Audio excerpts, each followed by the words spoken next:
دریا میں گھوڑے ڈال دیے۔ حضرت سعد بن ابی وقاص رضی اللہ تعالیٰ عنہ جہاد کے لیے لشکر لے کر نکلے تو راستے میں دریا آ گیا۔ لوگ بڑے پریشان ہوئے کہ دریا کیسے عبور کریں گے۔ حضرت سعد بن ابی وقاص رحمۃ اللہ علیہ دریا کے کنارے کھڑے ہیں، چہرے پر ذرا سی پریشانی نہیں۔ سپاہیوں نے پوچھا، حضور کرنا کیا ہے؟ فرمانے لگے، کچھ بھی نہیں، دریا پار کرنا ہے۔ سپاہی کہنے لگے، کس طرح پار کرنا ہے؟ آپ رضی اللہ تعالیٰ عنہ فرمانے لگے، دیکھ لو کس طرح پار ہوتا ہے۔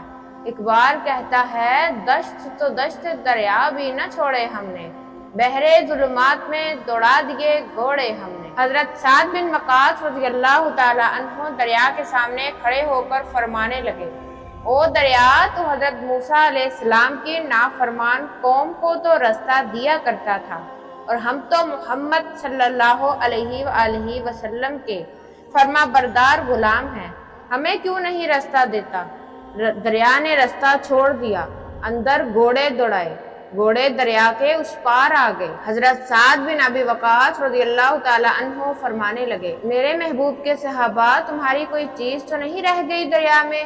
ایک صحابی کہنے لگا، میں جلدی سے نکل آیا تو میرا مٹی کا پیالہ گر گیا۔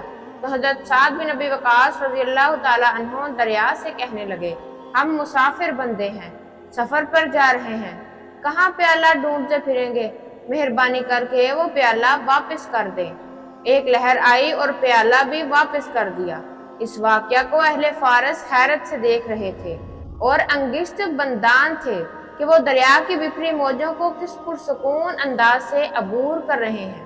جب لشکر اسلام نے دریا کو عبور کر لیا اور مدائن میں داخل ہونے لگے تو لوگ چیخ چیخ کر ایک دوسرے سے کہنے لگے، خدا کی قسم، دیو آمدن دیو آمدن، یعنی جن آ گئے، ہمارا انسانوں سے نہیں بلکہ جنات سے واسطہ ہے۔ سبحان اللہ۔ حضرت حسن بصری رحمۃ اللہ علیہ فرماتے ہیں، کتے کے اندر 10 صفات ایسی ہیں کہ ان میں سے ایک صفت بھی انسان میں پیدا ہو جائے تو وہ بزرگی تک پہنچ جاتا ہے۔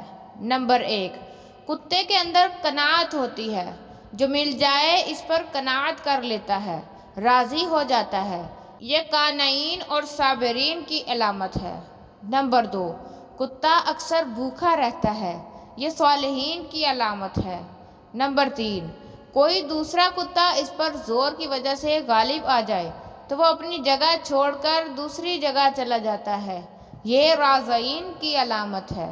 نمبر 4، اس کا مالک اسے مارے بھی تو اسے چھوڑ کر نہیں جاتا، یہ صادقین کی علامت ہے۔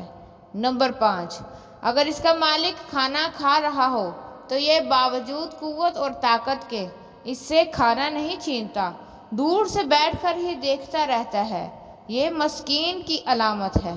نمبر 6، جب مالک اپنے گھر میں ہو تو یہ دور جوتے کے پاس بیٹھ جاتا ہے، ادنا جگہ پر راضی ہو جاتا ہے، یہ متوفقین کی علامت ہے۔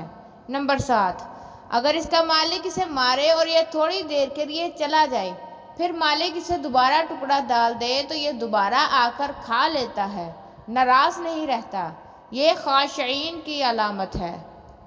نمبر 8، دنیا میں رہنے کے لیے اس کا اپنا کوئی گھر نہیں ہوتا، یہ متوکلین کی علامت ہے۔